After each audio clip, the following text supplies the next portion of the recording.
Hello, hello, and welcome back to the final section of There, There by Tommy Orange. Oh shoot, I need the book. I need our next book. Hold on, I've got it.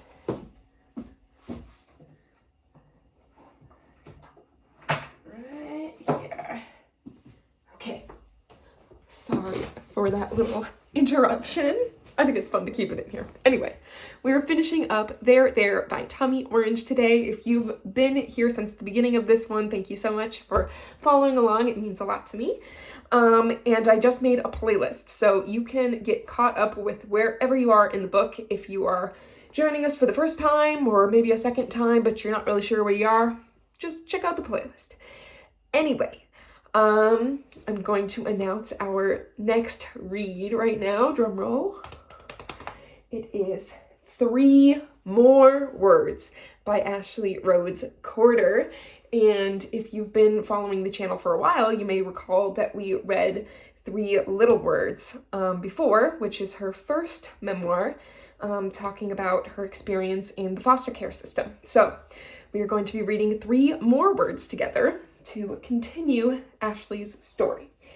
But with no further ado, let's jump into our final section of There, There. If you've liked this book, give me a little thumb. And we are on page 256 with a very short little chapter from Octavio Gomez. Let's get into it. Even though the guns are plastic, going through the metal detectors still makes Octavio sweat. Nothing happens though. On the other side, Octavio looks around to see if anyone is paying attention to them. The security guard is reading a newspaper next to the detector. Octavio walks over to the bushes and sees the black socks. He reaches down for the pair.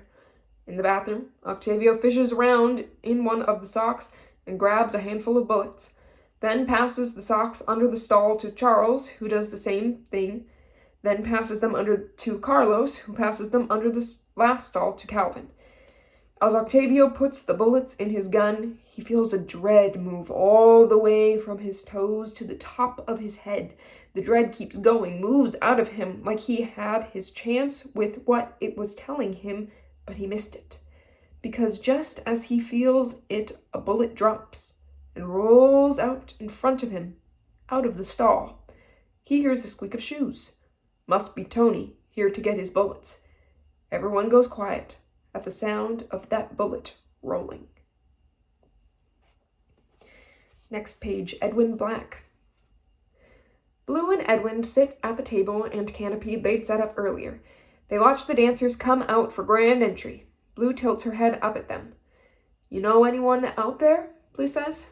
Nah, but listen, Edwin says and points up at the sound of the powwow MC's voice. Your dad, Blue says, and they listen for a second. Weird, right? Edwin says. Totally weird. But wait, did you find out before or after you got the the job, or... No, I knew. Part of the job had to do with finding out who he is. They watch the dancers enter. The veterans first, with their flags and staffs, then a long line of bouncing dancers. Edwin had avoided watching powwow footage to preserve this moment. Let it be new. Even after Blue insisted he watch some powwow footage on YouTube so he'd know what he was getting into. You know anyone out there? Edwin says. A lot of the kids I knew when I used to work here are all grown up, but I haven't seen any of them around, Blue says. She looks at Edwin, who's just stood up. Where are you going? Get a taco, Edwin says. You want one? You're gonna go walk past your dad again, aren't you? Yeah, but I'm really getting a taco this time. And you got one last time. Did I? Edwin said. Just go talk to him. It's not that easy, Edwin says and smiles. I'll go with you, Blue says, but you have to actually talk to him. Okay, Blue says and stands up. Didn't you guys plan to meet up here anyway? Yeah, but then we didn't talk after that, Edwin says. So, Blue says, it's not on me. Imagine it. Your son gets a hold of you, your son who you didn't know existed, then you just stop communicating? You don't just say, yeah, hey, let's meet up, and then not make plans. Maybe he figured he'd wait until you could meet in person, Blue said. We're already walking over there, aren't we? Edwin says. So let's stop talking about it. Let's act like we're talking about something else. We should probably not act like we're talking about something else and just talk about something else, Blue says. But this makes it impossible to think of anything else to talk about. They walk in silence, past tables and canopies. As they get closer to Edwin's dad's canopy, Edwin turns to Blue. So the dancers who win just take the cash, no taxes, no hidden fees, he says, like they were in the middle of a conversation. Okay, so you're acting like we've been talking, Blue says. Well, then it doesn't matter what I say. This right here, what I'm saying right now, is probably enough, right? She's not even looking at Edwin. Yes, perfect, but no more. Okay, you wait back here, Edwin says. Okay, Blue says in a robotically obedient voice. Edwin approaches Harvey, who's just put his mic down. Harvey turns to him and sees him right away for who he is. He shows this by taking off his hat. Edwin sticks out his hands for a shake, but Harvey grabs Edwin between his head and brings him in for a hug. They hold the hug for longer than Edwin is comfortable with, but he doesn't break it either. His dad smells like leather and bacon. When did you get here? Harvey says. I was the first one, well, one of the two of the first people here, Edwin says. You pretty serious about powwows then, Harvey says. I helped put this all together, remember? That's right, sorry. Oh, this here's Jackie Redfeather, Harvey says, pointing to the woman sitting down next to where Harvey is sitting before he stood up to give Edwin a hug. Edwin says, and reaches his hand out to her. Jackie, she says. Blue, Edwin says, with a hand half cupped around his mouth like she's far away and like he's yelling it. Blue walks over. She looks stressed. Blue, meet my dad, Harvey, and this is his friend, Jackie, what was it? Redfeather, Jackie says.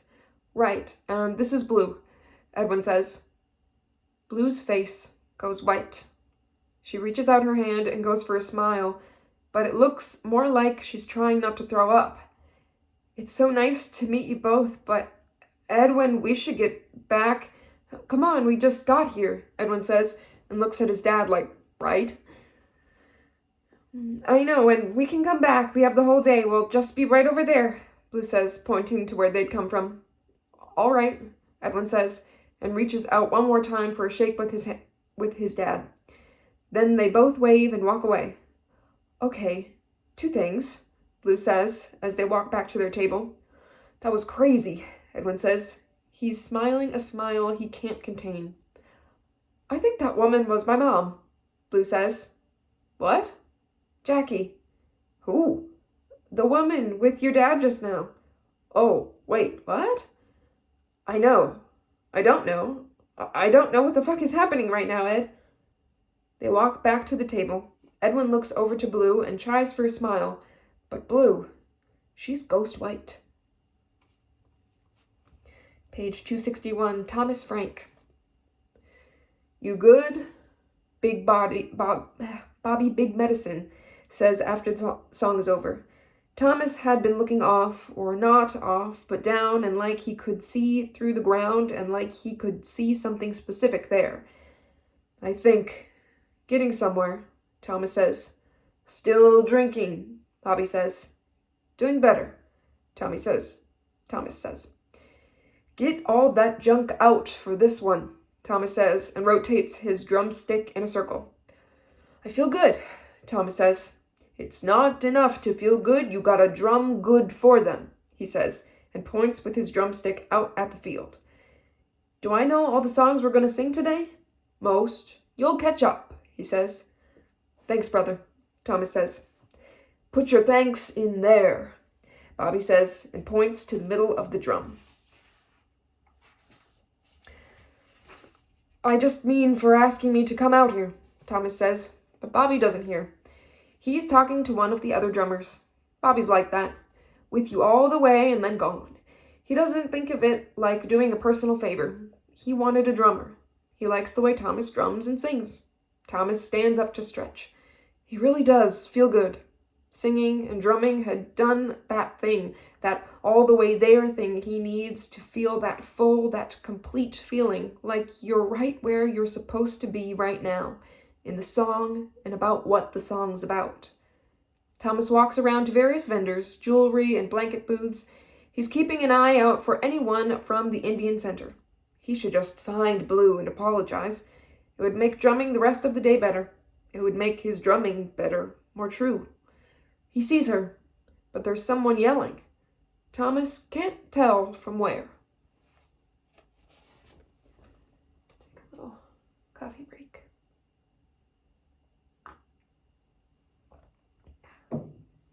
Page 263, Luther and Lonnie. The sun beat down on Luther and Lonnie up in the stands. They had run out of things to complain about to each other and lost patience for the silence slowly growing between them. Without having to say it, they stand up and walk down to look for Orville. Lonnie had said he wanted to get closer to the drum, see what it sounds like up close. It's just hella loud, Luther had said. Yeah, but I want to see. You want to hear? Luther said. You know what I mean. They make their way toward the drum, Luther's head on a swivel looking for Orville. He told Lonnie they could go listen if they could stop to get a lemonade first. Lonnie hadn't shown any interest in any of the powwow stuff Orville had gotten into until this moment. Something about the drum, he'd said. He hadn't realized it'd be so loud, and that the singers sounded like that in real life. It's the singing, you hear that? Oh, excuse me. It's the singing, you hear that? He'd said to Luther before they went down. Yeah, I hear it, and it sounds just like we heard 100 times coming from Orville's earphones, Luther said. They pass dancers and look up and almost flinch. People don't notice them, which makes them have to dodge the dancers coming their way. Lonnie keeps drifting toward the drum, and Luther keeps grabbing him by the shirt to pull him toward the lemonade. They're almost to the lemonade stand when they both turn around at what they think is the sound of people screaming. Page 265, Daniel Gonzalez. Daniel has his VR goggles on. They weigh his head down a little, but that's the same angle the drone flies, top-heavy, and that way he feels as if he's flying, as he flies toward the Coliseum. Daniel is waiting before flying the drone over. He's waiting because of the battery life. He doesn't want to miss anything. He wants it to go right. He wants them to pull it off, but more so he doesn't want the guns to get used. He'd been waking up in the middle of the night, the week leading up to the powwow, dreams of people running in the streets and gunfire all around. He'd thought they were the usual zombie apocalypse type dreams he'd always had, until he noticed the people were Indian. Not dressed like Indians, but he just knew, like you just know stuff in dreams. The dreams all ended the same. Bodies on the ground, the silence of death, the hot stillness of all the bullets lodged in the bodies. The day's bright, and he comes over the top of the Coliseum. He hears his mom coming down the stairs. This doesn't make any sense, as she hadn't come down those stairs since Manny died. Not right now, Mom, he says. Then feels bad and adds, hold on a second. Daniel lands the drone in the upper deck, which is empty if seagulls don't count. He doesn't want to see the goggles because he knows she'll think they look expensive. You okay? Daniel says to her from the bottom of the stairs. She's halfway down. What are you doing down there? Same thing I'm always doing, Mom. Nothing. Daniel says, come up here and eat with me. I'll make you something. Can you wait? Daniel says, and he knows he says it impatiently. He wants to get back to the drone, which is sitting by itself on the third deck of the Coliseum, wasting its battery. Okay, Daniel. His mom says, and it's almost sad enough, the sound in her voice, to make him want to leave the drone up there, leave it all alone, and just go eat with her. I'll be up pretty soon, Mom, okay? She doesn't respond. Page 267, Blue.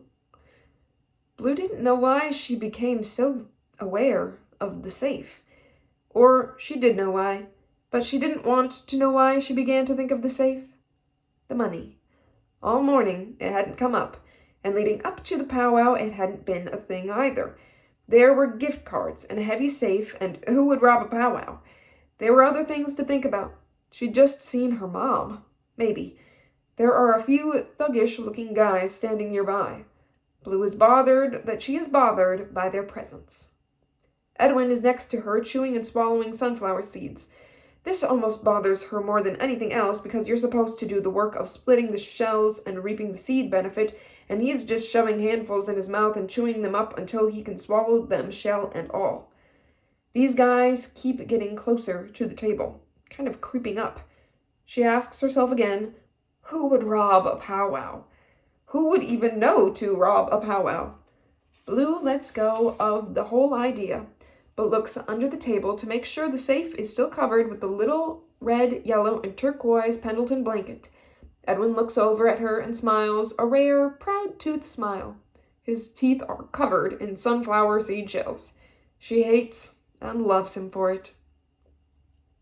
Page 269, Dean Oxidine. Dean is in his booth when he hears the first shots. A bullet whizzes through the booth.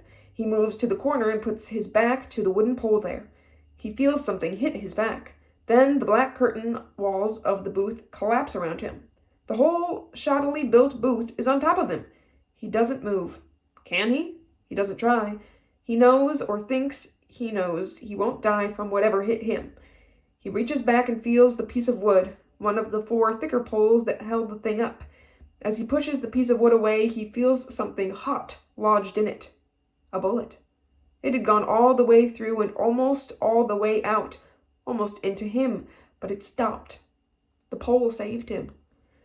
The booth he built is all that came between him and that bullet. The shots keep coming. He crawls out through the black curtains. For a second, the brightness of the day blinds him. He rubs his eyes and sees across from him something that doesn't make any sense for more than one reason. Calvin Johnson, from the powwow committee, is firing a white gun at a guy on the ground, and 2 other guys are shooting on his left and right. One of them is in regalia. Dean gets on his stomach. He should have stayed under his collapsed booth. Page 271, Orville Redfeather. Orville is walking back out onto the field when he hears the shots. He thinks of his brothers. His grandma would kill him if he survived and they didn't. Orville breaks out into a run when he hears a boom that fills his body with a sound so low it pulls him to the ground. He smells the grass inches from his nose, and he knows. He doesn't want to know what he knows, but he knows. He feels the blood-warm wetness with his fingers when they reach for his stomach. He can't move. He coughs and isn't sure if what comes out of his mouth is blood or spit. He wants to hear the drum one more time. He wants to stand up, to fly away in all his bloodied feathers. He wants to take back everything he's ever done. He wants to believe he knows how to dance a prayer and pray for a new world. He wants to keep breathing. He needs to keep breathing. He needs to remember that he needs to keep breathing. Next page, Calvin Johnson. Calvin is standing, head bent to his phone, but his eyes keep looking up from it. His hat is pulled low, and he's standing behind where Blue and Edwin are sitting so they won't see him. He looks over to Tony, who's bouncing a little. He's light on his feet like he's ready to dance. Tony's supposed to do the actual robbing. The rest of them are there in case anything goes wrong. Octavio never explained why he wants Tony in regalia, and why he should be the one to take the money. Calvin assumes it's because someone in regalia would be harder to identify and ultimately harder to investigate. Octavio, Charles, and Carlos are near the table looking antsy. Calvin gets a group text from Octavio that just says, "We all good, Tony?" Calvin can't help but start walking toward the table when he sees Tony doing it too. But Tony stops. Octavio, Charles, and Carlos watch him stop. Watch him stand there, bouncing a little. Calvin's gun spins. Tony backs off, still facing them. Then he turns around and walks the other way. Gut spins, excuse me. It doesn't take Octavio long to make the next move. Calvin's never held a gun before this.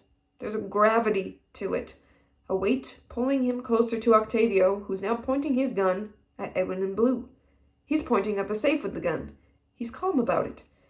Calvin has his hand on his gun through his shirt. Edwin crouches down to open the safe. Octavio looks to his right, then his left, bag of gift cards in his hand when stupid-ass Carlos turns his gun on Octavio. Calvin sees it before Octavio does. Charles points his gun at Octavio too. Charles is yelling for Octavio to put down his gun and give him the bag. Carlos is yelling the same thing behind him. Fucking Charles. Octavio throws the bag of gift cards at Charles. As he does, he fires a few shots at them. Charles stumbles back and starts firing. Octavio gets hit and fires a few more back at Charles. Calvin sees a kid in regalia go down 10 or so feet behind Charles. This is fucked up, but Calvin doesn't have time to think of it that way because Carlos puts 3 or 4 into Octavio's back. He might have fired more, but Daniel's drone plane comes crashing down on his head and Carlos goes down. Calvin has his gun pointed at no one, finger on the trigger, ready when he feels the first bullet hit him in his hip, the bone. Down on one knee, Calvin gets another one in the gut, and he feels a sick weight there like he'd swallowed too much water at once. How could a hole make him feel more full? As he goes down, Calvin sees Carlos get hit with bullets coming from Tony's direction. From the ground, Calvin sees his brother firing bullets at Tony. He feels each tiny blade point of grass pushing into his face. It's all he can feel, those blades of grass. And then he doesn't hear any more firing. He doesn't hear anything. Page 274, Thomas Frank. He doesn't think of the shots being fired as shots being fired. He waits for it to be anything else.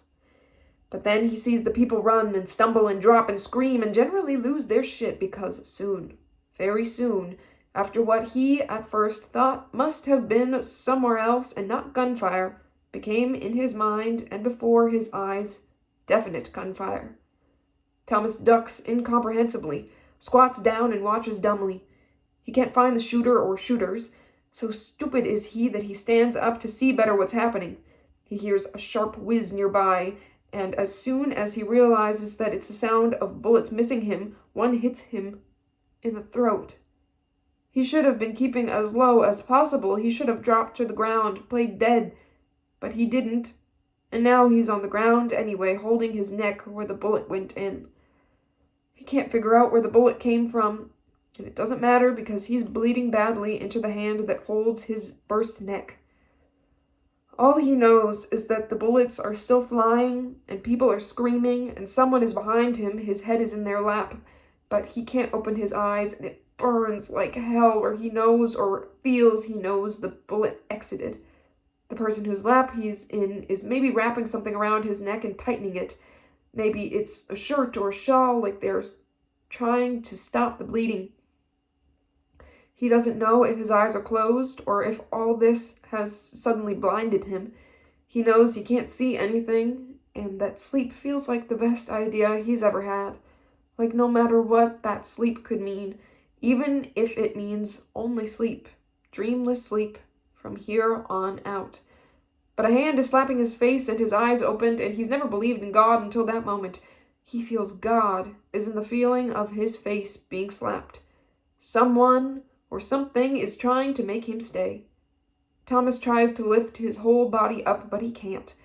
Sleep floats beneath him somewhere, seeps into his skin, and he's losing the rhythm in his breath, breathing fewer breaths. His heart, it had been beating for him all this time, his whole life, without even trying. But now he can't. He just can't do anything but wait for the next breath to come. Hope that it will. He's never in his life felt as heavy as he feels right now, and it burns the back of his neck like no burn he's ever felt. Thomas's childhood fear of eternity in hell comes back to him, and it's right there in the burn and the cool of the hole in his neck. But just as that fear comes, it goes, and he arrives in the state. It doesn't matter how he got there or why he's here, and it doesn't matter how long he stays. The state is perfect.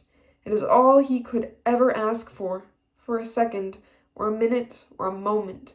To belong like this is to die and live forever. So he's not reaching up, and he's not sinking down, and he's not worried about what's coming. He's here, and he's dying, and it's okay. Oh. Just need a little breather there. This is a tough section. Oof. Page 276, Bill Davis. Bill hears muted shots fired behind the thick concrete walls that separate everyone else from the Coliseum employees. He thinks of Edwin before he can even register what the muted booms might mean. What happens to him right away, though, is that he stands up and moves toward the sounds. He runs through the door that leads out to the concession stands. He smells gunpowder and grass and soil. A mix of dread and long-dormant courage in the face of danger moves over the top of his skin like a nervous sweat. Bill sets off at a run. His heartbeat is in his temples. He's skipping stairs to get down to the field. As he approaches the infield wall, his phone vibrates in his pocket. He slows. It could be Karen. Maybe Edwin calls her. Maybe Edwin is calling him.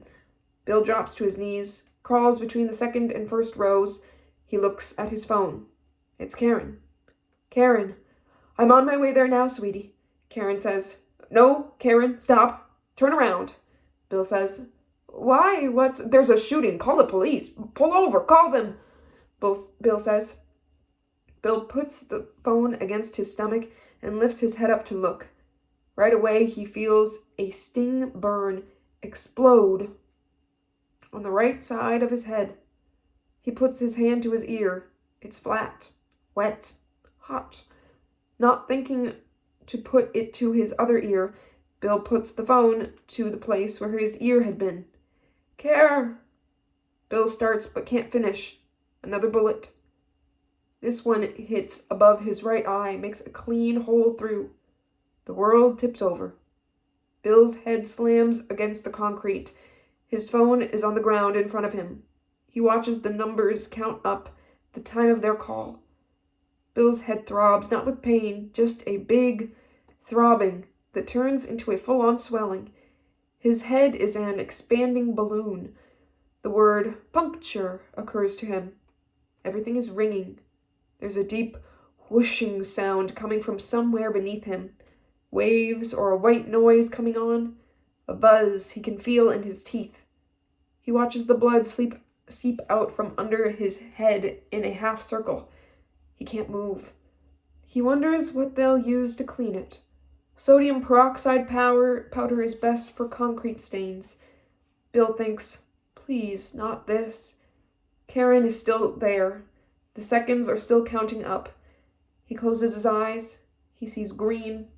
All he can see is a green blur, and he thinks he's looking out onto the field again. But his eyes are closed.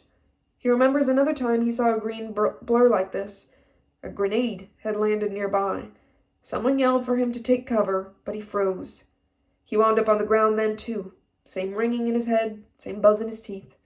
He wonders if he ever made it out of there. It doesn't matter. He's dimming. He's leaving. Bill is going.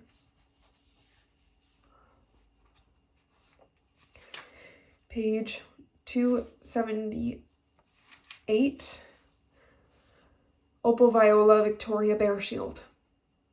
Gunfire booms throughout the stadium. Screams fill the air. Opal is already going as fast as she can down the steps to the first level. She's getting pushed from behind. She shuffles along with everyone else. Opal doesn't know how she didn't think to do it. But as soon as she does, she gets her phone out. She calls Orville, but his phone just rings and rings. Next, she calls Luther. She gets through, but the call breaks up. She can only hear parts of the words. A broken sound. She hears him say, "Grandma." She puts her hand over her mouth and nose, sobs into her hand. She keeps listening to see if it will clear up. She wonders, she has the thought, did someone really come to get us here? Now? She doesn't know what she means. As soon as she gets outside the front entrance, Opal sees the boys, but it's just Luther and Lonnie. She runs to them. Luther's still holding his phone. He's pointing to it. She can't hear him, but she sees him mouthing, "We've been trying to call him." Next page, Jackie Redfeather. Harvey's hand is on Jackie's shoulder, pushing down. He's trying to get Jackie to go down with him. Jackie looks at him. His eyebrows are furrowed intensely to indicate how serious he is about this pushdown. Jackie walks toward the sound, and his hand slips off of her. "Jackie!" She hears him whisper scream behind her.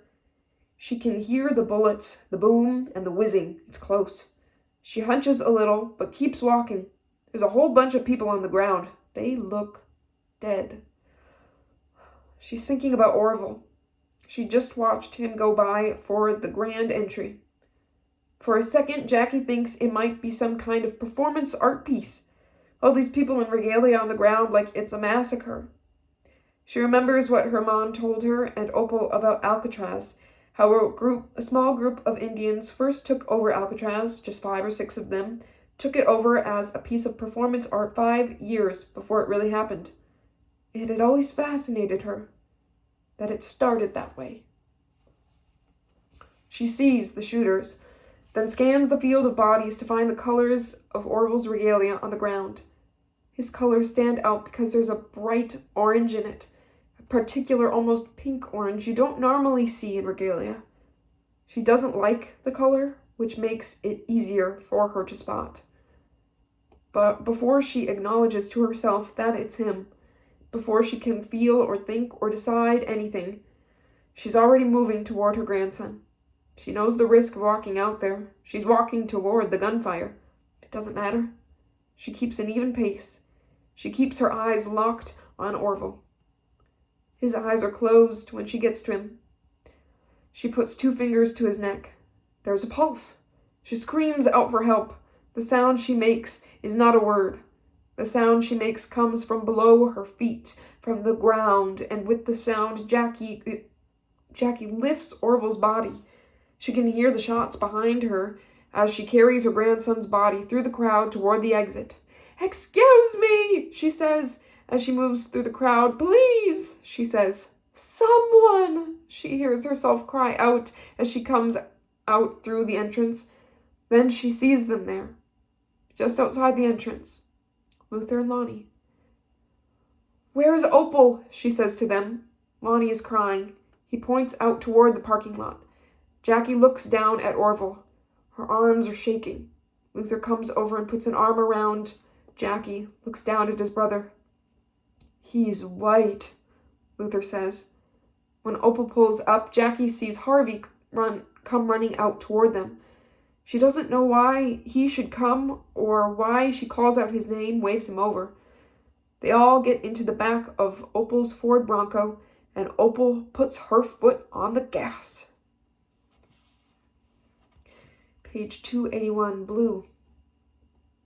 Blue and Edwin manage to get out to Blue's car without having to stop. Edwin is out of breath and starting to look pretty pale. Blue puts Edwin's seatbelt on, starts the car, and heads for the hospital. She leaves because she hasn't even heard the sirens yet. She leaves because Edwin is officially slumped in his seat, his eyelids half closed. She leaves because she knows the way and can get there sooner than someone not even here yet. After the shooting stopped, Blue could barely make out what Edwin was yelling at her from the ground. "We gotta go," Edwin said. He was talking about the hospital. He wanted her to take him. He was right.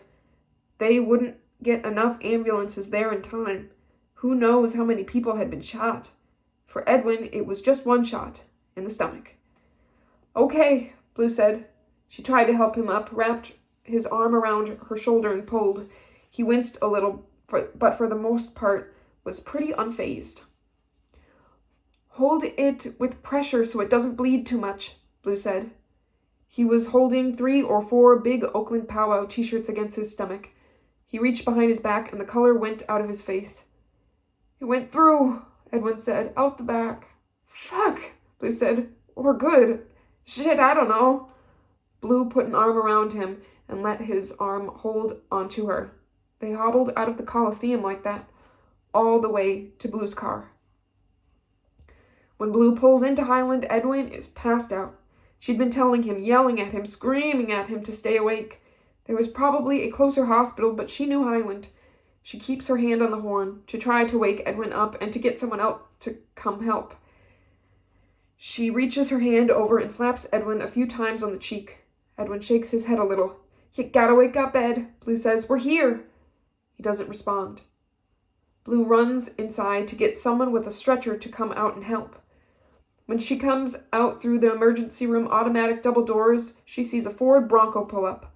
All the doors open at once.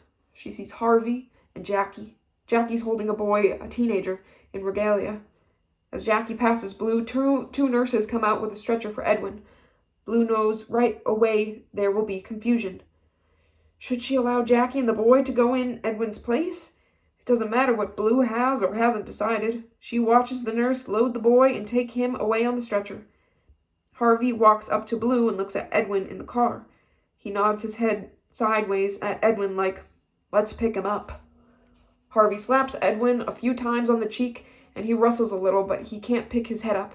Harvey yells some incomprehensible thing about getting someone out here to help, then gets Edwin halfway out of the car and put Edwin's arm around him. Blue squeezes between the car and Edwin and takes his other arm and puts it around her shoulder. 2 orderlies settle Edwin on the gurney. Blue and Harvey run alongside as they roll him through the halls, and then he's through the swinging doors. Blue sits next to Jackie, who's looking down at that angle, at the ground, elbows to knees, in that position you take when you're waiting for death to leave the building, for your loved one to come out in a wheelchair with a broken smile, for a doctor with a sure step to come for you with good news. Blue wants to say something to Jackie, but what? Blue looks at Harvey. He really does look like Edwin. And if Harvey and Jackie are together, then does that mean... No. Blue doesn't allow that thought to finish. She looks across from her. There are 2 younger boys and a woman who looks a little like Jackie, but bigger. The woman looks at Blue, and Blue averts her eyes. She wants to ask the woman why she's here. She knows it has to do with the powwow, the shooting. But there's nothing to say. There's nothing to do but wait. Page 284. Opal, Viola, Victoria, Bear Shield. Opal knows Orville's gonna make it. She's telling herself that in her head. She would scream the thought, if you could scream thoughts. Maybe you can. Maybe that's what she's trying to make herself believe there's reason to hope, despite there maybe being no reason to hope. Opal wants Jackie and the boys to see it on her face too. This belief, despite everything, which is maybe what faith is. Jackie doesn't look okay. She looks like if Orville doesn't make it, she won't either. Opal thinks she's right. None of them will make it back from this if he doesn't. Nothing will be okay. Opal looks around the room and sees that everyone in the waiting room, everyone's head is down. Luther and Lonnie aren't even on their phones. This makes Opal sad. She almost wants them to be on their phones.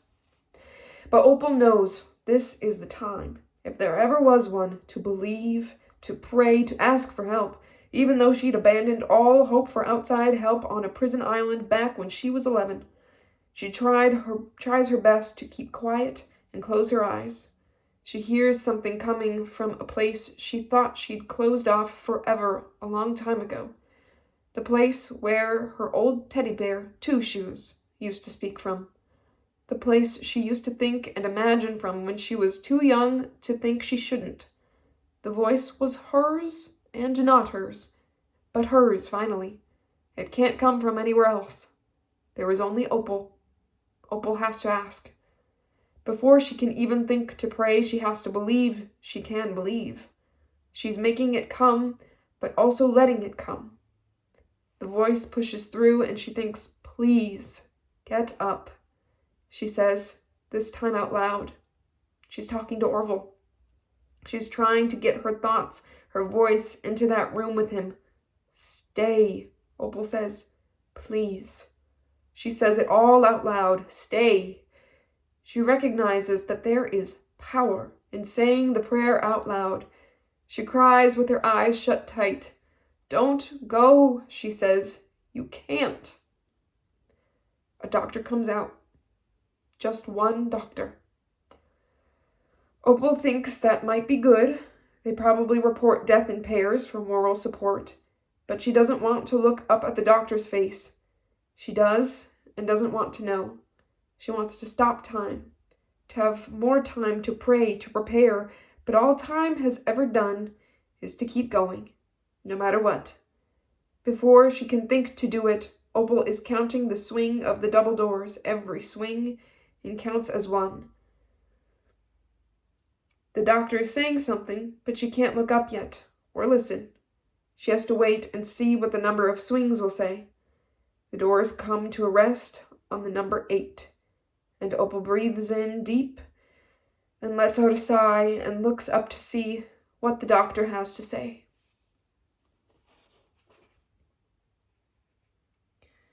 Page 286, Tony Loneman. Tony turns around at the sound of gunfire, thinking they might be shooting at him. He sees a kid in regalia get shot behind Charles, sees him go down. Tony lifts his gun and moves toward them, unsure of who to aim at. Tony watches Carlos shoot Octavio in the back, then a drone lands on Carlos's head. Tony's gun works long enough for him to hit Carlos 2 or 3 more times. Enough times that he stops moving. Tony knows Charles is firing at him, but he hasn't felt anything. The trigger's stuck. The gun is too hot to hold, so Tony drops it. As he does, the first bullet hits him. The bullet feels fast and hot in his leg, even though he knows the bullet can't be moving anymore. Charles keeps shooting at him and missing. Tony knows this means he might be hitting other people behind him, and his face gets hot. A kind of hardening is happening all over his body. Tony knows this feeling. He sees black in his periphery. Some part of him is trying to leave into the dark cloud he's only ever emerged from later. But Tony means to stay, and he does. His vision brightens. He builds up to a run. Charles is about 30 feet away. Tony can feel all his fringes and ties flapping behind him. He knows what he's running into, without a gun, but he feels harder than anything that might come at him. Speed, heat, metal, distance, even time. When the second bullet hits him in his leg, he stumbles but doesn't lose speed. He's 20 feet away, then 10. Another hits his arm. A couple gets him in the stomach. He feels them, and he doesn't. Tony charges, ducks his head into it. The hot, heavy weight and speed of the bullets do their best to push him back, pull him down, but he can't be stopped. Not now. When he's a few feet away from Charles, Tony notices something so quiet and still inside him it feels like it's emanating out into the world, quieting everything down to nothing, molten silence. Tony means to sink through anything that gets in his way. He's making a sound. It starts in his stomach, then comes out through his nose and mouth, a roar and rumble of blood. Tony drops a little lower just before he reaches Charles, then dives into him. Tony lands hard on top of Charles with the last of his strength. Charles reaches up for Tony's throat. He grips it. Tony sees darkness creeping in around his vision again. He's pushing up against Charles's face.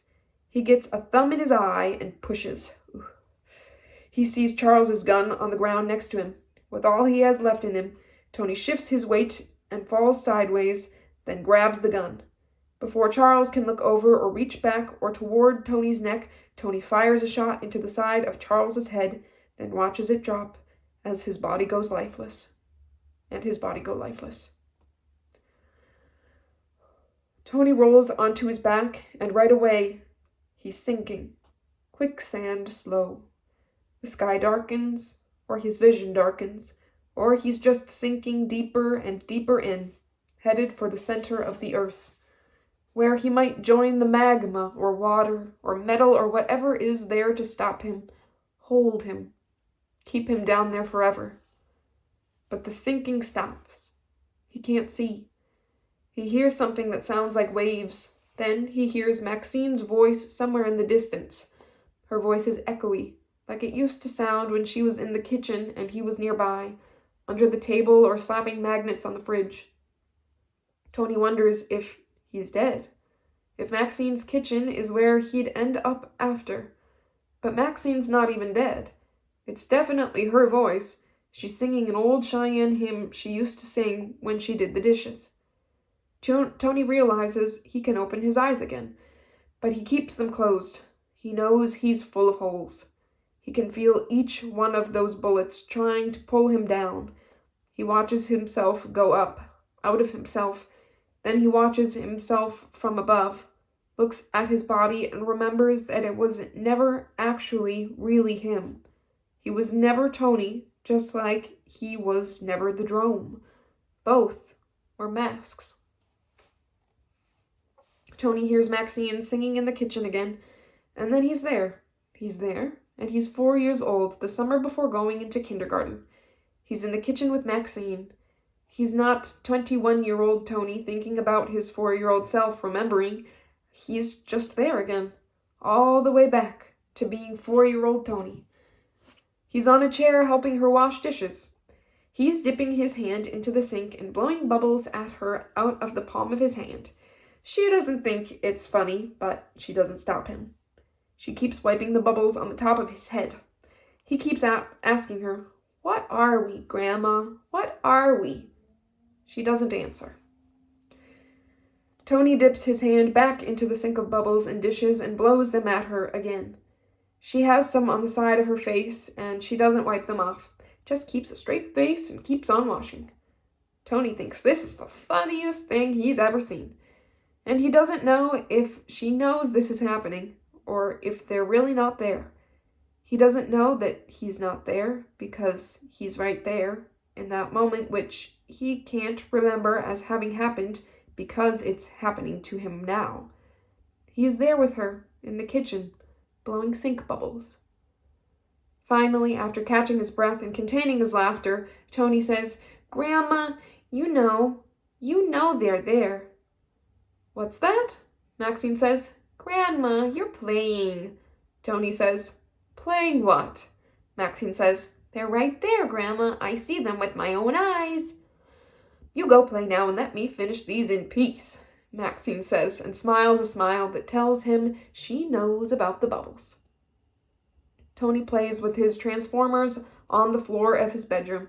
He makes them fight in slow motion. He gets lost in the story he works out for them. It's always the same. There is a battle, then a betrayal, then a sacrifice. The good guys end up winning, but one of them dies, like Optimus Prime had to in Transformers, which Maxine let him watch on that old VHS machine, even though she said she thought he was too young. When they watched it together, at the moment they realized Optimus had died, they looked over to each other and saw they were both crying, which then made them laugh for a few seconds. For just a singular moment, both of them together in the dark of Maxine's bedroom, laughing and crying at the exact same time. As Tony has them walk away from the battle, they talk about how they wish it didn't have to be that way. They wish they could all have made it. Tony has Optimus Prime say, "We're made of metal, made hard, able to take it. We're made to transform. So if you get a chance to die, to save someone else, you take it. Every time. That's what Autobots were put here for." Tony is back on the field. Every hole is a burn and a pull. Now he feels as if he might not float up, but instead fall into something underneath him. There is an anchor, something he's been rooted to all this time, as if in each hole there is a hook attached to a line pulling him down. A wind from the bay sweeps through the stadium, moves through him. Tony hears a bird, not outside, from where he's anchored to the bottom of the bottom, the middle of him. The center's center. There is a bird for every hole in him, singing, keeping him up, keeping him from going. Tony remembers something his grandma said to him when she was teaching him how to dance. "You have to dance like birds sing in the morning," she'd said, and showed him how light she could be on her feet. She bounced and her toes pointed in just the right way. Dancer's feet. Dancer's gravity. Tony needs to be light now. Let the wind sing through the holes in him. Listen to the birds singing. Tony isn't going anywhere.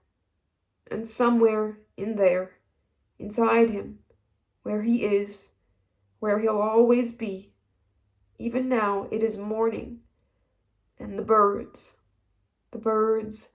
are singing. And that is the end of Tony's chapter and the end of They're There. I could read the acknowledgements here, but I think I will let you do that on your own time. Just want to leave it with that beautiful image of the birds singing. This is a really hard way to end this book, but in a way it's reflective of the massacres and the violence that has been perpetrated against the Native community. And I think that Mr. Orange did an excellent job at conveying that in a very poignant, powerful way. So take care with this section. Take care of yourselves, and join me next time for 3 More Words by Ashley Rhodes-Courter. Very excited to start this one with you.